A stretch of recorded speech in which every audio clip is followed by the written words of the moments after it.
ଶଙ୍ଖ ଭବନରେ ବୈଠକ ହୋଇଥିଲା। ଅପରାହ୍ନ ପ୍ରାୟ 4ଟାରୁ ରାତି 8ଟା ପର୍ଯ୍ୟନ୍ତ ଏହି ବୈଠକ ଚାଲିଥିଲା।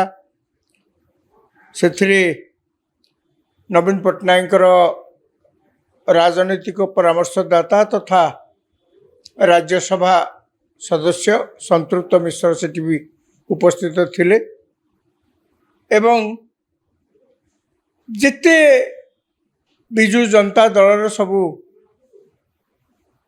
ବଡ଼ ବଡ଼ ନେତା ଅଛନ୍ତି, ବବି ଦେବୀ ମିଶ୍ର, ପ୍ରତାପ ଜେନା, ଏମାନେ ସବୁ এই ବୈଠକରେ ଉପସ୍ଥିତ ଥିଲେ। ତା ଛଡ଼ା ରାଜ୍ୟର ବିଭିନ୍ନ ନିର୍ବାଚନ ମଣ୍ଡଳୀରୁ ଅନ୍ୟ ଯେଉଁମାନେ ସବୁ ଧରନ୍ତୁ ପ୍ରଦୀପ ମାତ, ପୁଷ୍ପେନ୍ଦ୍ର ସିଂ ଦେଓ, ପଦ୍ମନାଭ ବେହେରା, ସରୋଜିନୀ ମେହେର, ଟୁକୁନି ସାହୁ, ଏମିତି ଅନେକ ଯେଉଁମାନେ ସବୁ ହାରି ଯାଇଥିଲେ ସେମାନଙ୍କର ବୈଠକ ହୋଇଥିଲା।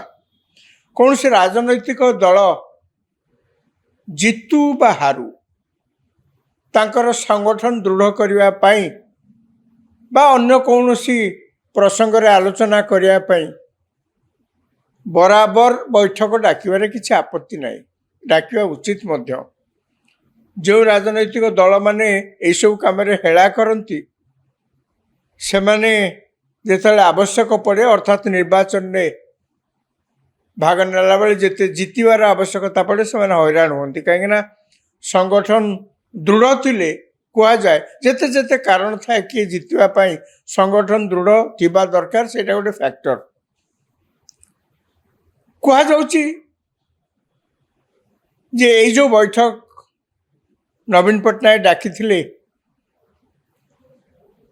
ସେଇ ବୈଠକରେ ଆସନ୍ତା ବର୍ଷକୁ ଯେତେବେଳେ ରାଜ୍ୟରେ ପୌର ନିର୍ବାଚନ ହେବ, ପଞ୍ଚାୟତ ନିର୍ବାଚନ ହେବ, ସେଇ କଥାକୁ ଆଖି ଆଗରେ ରଖି ସେଠି ଦଳ କିଭଳି ଭାବରେ ଭଲ ପ୍ରଦର୍ଶନ କରିବ ରାଜ୍ୟ ସାରା ସେଇ ପୃଷ୍ଠଭୂମିରେ ଆଲୋଚନା କରିବା ପାଇଁ ଏ ବୈଠକ ଡକା ହେଇଥିଲା।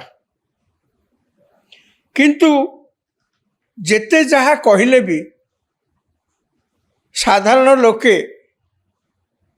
এই କଥାଟାକୁ ଏଇ ଯୁକ୍ତିଟାକୁ ଟିକେ ଗ୍ରହଣ କରିବାକୁ କୁଣ୍ଠାବୋଧ କରୁଛନ୍ତି। ଯାହା ବିଭିନ୍ନ ସ୍ତରରେ ଆଲୋଚନା ହେଉଛି କାଲିଠୁ ଆଜି ପର୍ଯ୍ୟନ୍ତ ଯାହା ଦେଖାଯାଉଛି। କାହିଁକି ହେଉଛି ନା ଆଜିକା ଦିନରେ ଦେଖିବାକୁ ଗଲେ ବିଜେପି ସରକାରରେ ଥିଲେ ବି ଓଡ଼ିଶା ଯାକରେ ବିଜେପିର ସଂଗଠନ ଆଜି ଦିନରେ ମଧ୍ୟ ଏତେ ଦୃଢ଼ ନାହିଁ। ବିଜେଡି ଯେତେବେଳେ ସରକାରରେ ଥିଲା ଅନେକ ସମୟରେ ସମ୍ବାଦପତ୍ର ମାନଙ୍କରେ ମିଡ଼ିଆରେ ପ୍ରକାଶ ପାଉଥିଲା ଅମୁକ ଜାଗାରେ ଅମୁକ ଲୋକ ବିଜେଡ଼ିରେ ଜଏନ୍ କଲେ, ଅମୁକ ଜାଗାରେ ଅମୁକ ଲୋକ ବିଜେଡ଼ିରେ ଜଏନ୍ କଲେ। ସେତେବେଳେ ଅନେକ ମଧ୍ୟ କହୁଥିଲେ ଆଉ ଓଡ଼ିଶାରେ ଅଛି କିଏ ବିଜେଡ଼ିରେ ଜଏନ୍ କରିବା ପାଇଁ ଯେ ଜଏନ୍ କରୁଛନ୍ତି ବୋଲି ଖବରକାଗଜରେ ବାହାରୁଛି।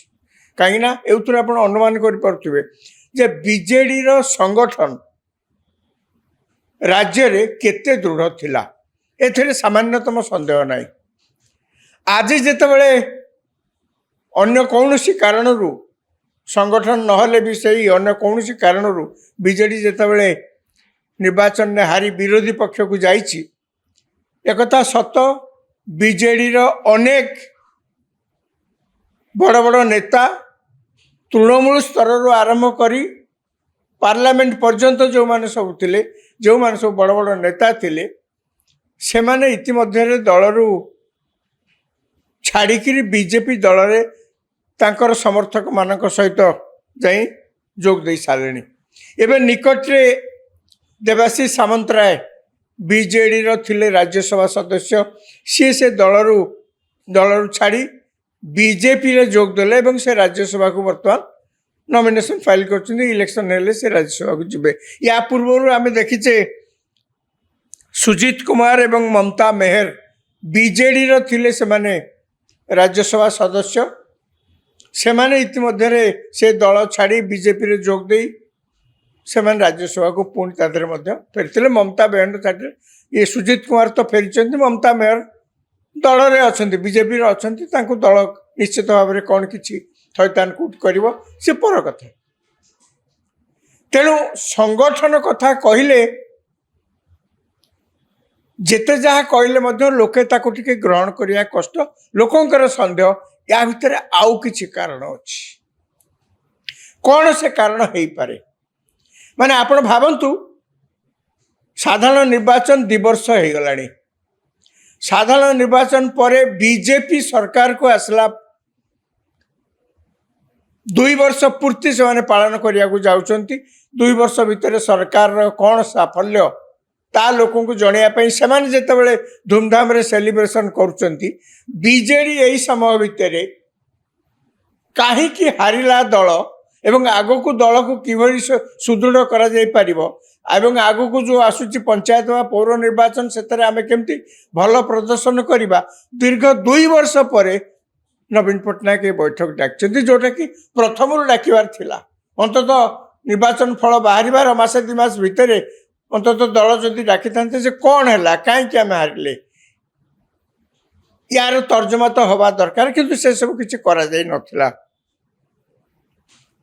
कहा जाउची ये जो प्रकार बैठक होता ये बैठक दल को बंचई रखापी एक उद्यम कहीं बंचई रखापी उद्यम कहीं ना बर्तमान कौन सी गोटे राज्य में जहाँ कि राजनैतिक स्तर में घटना घटव तार गोटे प्रभाव अन्य राज्य आसीपे एवं से राज्यर घटनार प्रभाव अन्य राज्य को खेले ही जापे।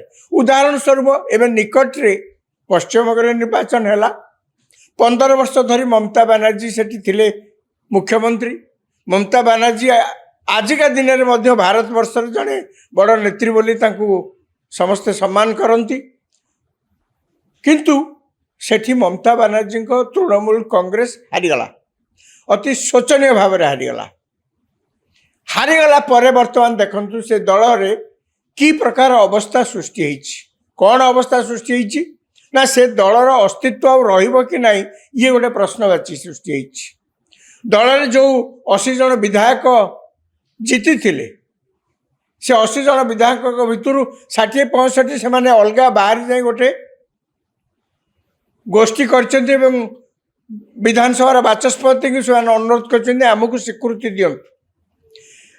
दलर जो 28 जन थिले लोकसभा सदस्य एवं 13 जन थिले राज्यसभा सदस्य से माने आउ कई कहवा गले 3-4 जन को बाद देले समुदाय विधानसभा लोकसभा एवं राज्यसभा ये तीनोटी जाक सभारे मात्र समुदाय मिसिले बोधे 5-6 जन का व्यतीत बाकी समस्ते से दलरू बाहर चली आसला रिभोल्ट विद्रोह करके पुणी आसछन्ति खाली के आसना से माने प्रकाश्य विद्रोह कर दलर नेत्री विरोध में।